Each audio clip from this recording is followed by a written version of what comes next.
What did I read in the month of January?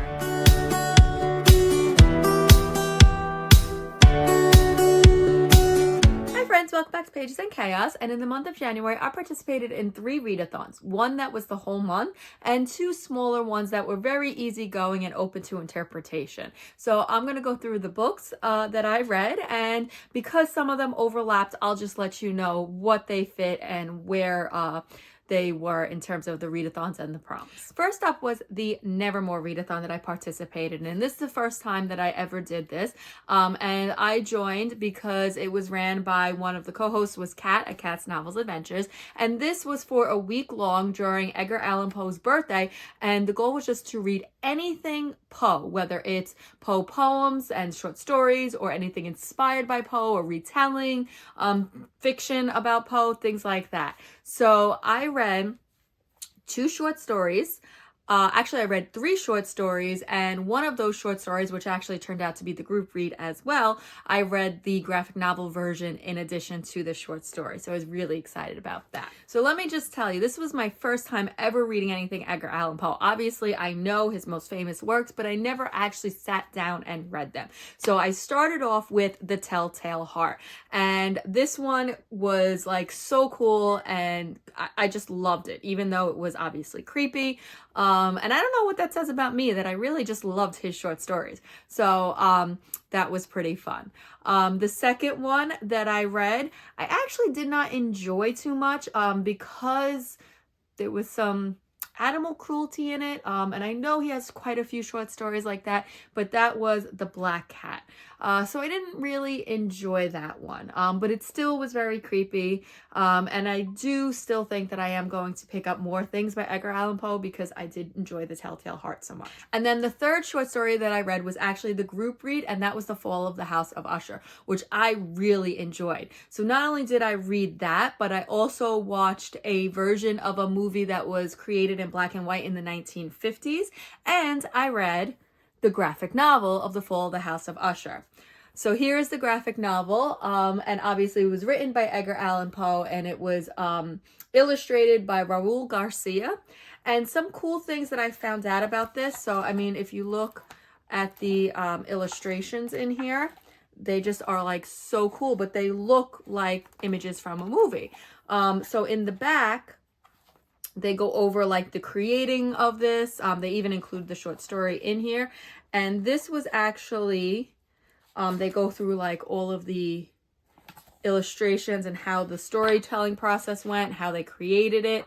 But it was from the movie, The Tales from it was adapted from the animated feature film Extraordinary Tales, which was a few different Edgar Allan Poe stories in movie form. So I definitely want to try to get my hands on that. But this was really interesting, and I liked reading it in graphic novel form as well. The next graphic novel that I picked up was the Tea Dragon Festival. This is the second book and companion series in the Tea Dragon Society book. There's a third one, and I really enjoyed this. I gave this 5 stars, and I read this for the Comfy Cozy Are We read-a-thon for the Comfy Cozy Book Club, which one of the prompts was to read a graphic novel. And I also used this prompt to fill a book that you can just cuddle up with because it just gave me the best vibes, the cozy vibes, and I absolutely love this. So this was 5 stars. The second book that I picked up for the Comfy Cozy Are We read-a-thon was the first book in the Noodle Shop Mysteries, which also happens to be our unofficial buddy read, and that is Death by Dumpling. So I really enjoyed this. I gave this 4 stars. I just love cozy mysteries because they are good palate cleansers. They are great when you need something quick but fun as well.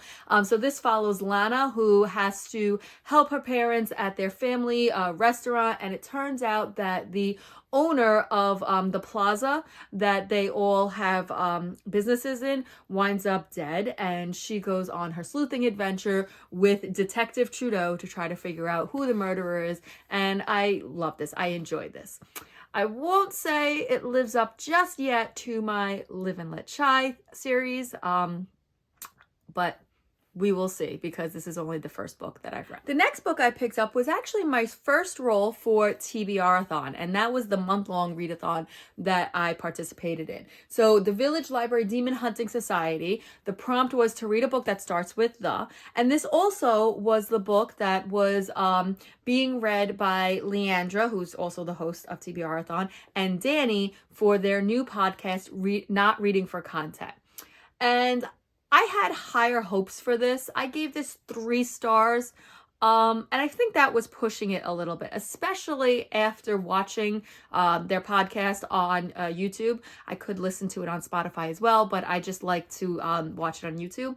So this was about Cherry Pinkwhistle, who is this woman who is a librarian, and she's constantly solving all of these murders in this small town.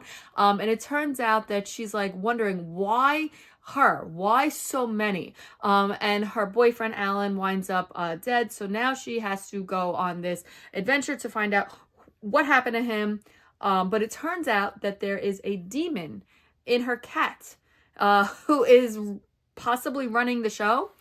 So her and a few friends form the Demon Hunting Society to try to figure this out, but I feel like I wanted more from them. Like, they formed and then there wasn't a lot of investigating going on with all of them, and like I felt like everything was just kind of happening by chance, and it was like too easy, and things were started and then just kind of left flat.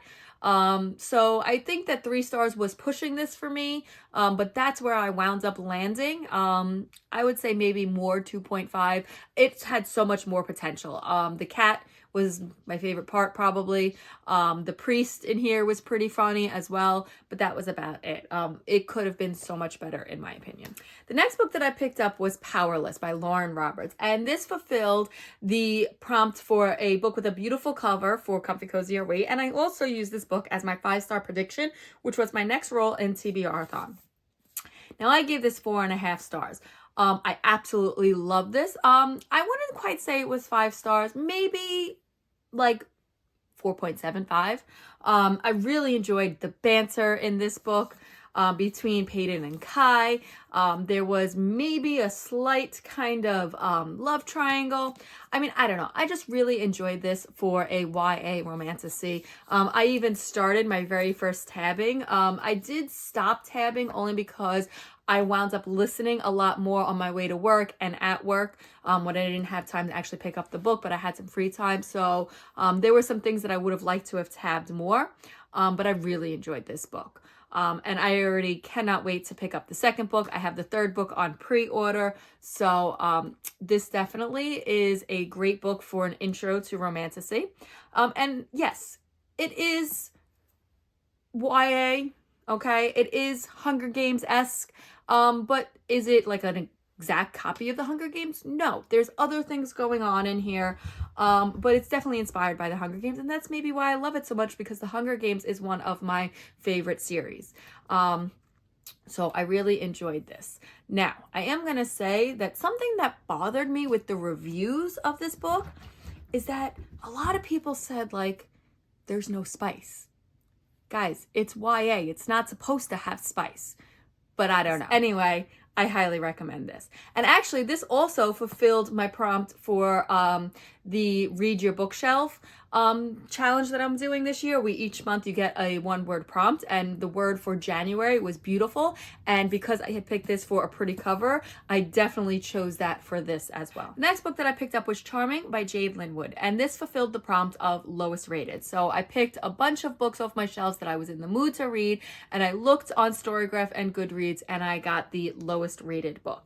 And I can understand why this had so many low ratings. I wound up giving this like 2.5, maybe even 2. I had such high hopes for this. So in this book, Charming is a con man, and these 3 princesses go set out to get back at him and to get revenge. Now, there were so many cool things about the backstories of the princesses. So one of them is supposed to be Snow White, one of them is supposed to be Rapunzel, and then the other one is supposed to be Sleeping Beauty. And it was great. Like, I really enjoyed their backstories, but I felt like that was it. Like, the parts where they were getting back at Charming just like were so confusing, and like they took so many different roads and tangents that it didn't really make sense. Then there was one scene where they had to test Charming, and it turns out that somebody was under a spell, and I didn't really understand like what that had to do with anything. And then like it just brought in a whole bunch of random other fairy tale characters at the end, which was pretty cool. Maybe it's setting it up for the second book, I don't know, but I don't think I'm going to be picking up the next book in the series. It just did not hit for me, and it just wasn't for me. The last book that I picked up for TBR-a-thon was a mood read, which was my last roll, but it wasn't the roll that got me out of the board game. I wound up not finishing the board game, but I did get pretty far this time compared to the last time that I did this game for TBR Harvest. But for that, I read If the Shoe Fits by Julie Murphy, and this is a meant to be novel. So there's a whole bunch of companion novels where they are all retellings, and this was a Cinderella retelling, obviously, with the shoe, and I just absolutely adored this. I gave this 4 stars. So Cindy is this fresh out of Parsons fashion student trying to make her way. She winds up having to move back home, and she gets roped into going on the Bachelor style reality show that her stepmother is the producer for. And she feels like, okay, if anything, I can at least get my name out there. Maybe I can get some like deals or a job. And if I wind up making it all the way, then I can use the prize money to start up my own fashion line, things like that. But it turns out that she actually might have feelings for the Bachelorette, and she might be falling for him. So I just absolutely love this, and I actually loved the take of the stepmother and the stepsisters in this story. I don't want to give too much away, but it was, in my opinion, a little bit of a different view of how we normally see Cinderella retellings. The Cinderella movies, A Cinderella Story, those are like my absolute favorite, especially the original. So I just really, really enjoyed this, and rom-coms are always my palate cleansers whenever I need something just to kind of get me either out of a slump or in between, heavy reads, things like that. Well, those are all the books that I read in the month of January, and if you've read any of these books, let me know what your ratings were, if you enjoyed them, or if you're intrigued by any of these and want to pick these up for yourself. I'd love to hear your thoughts down below. And that's all I have for now.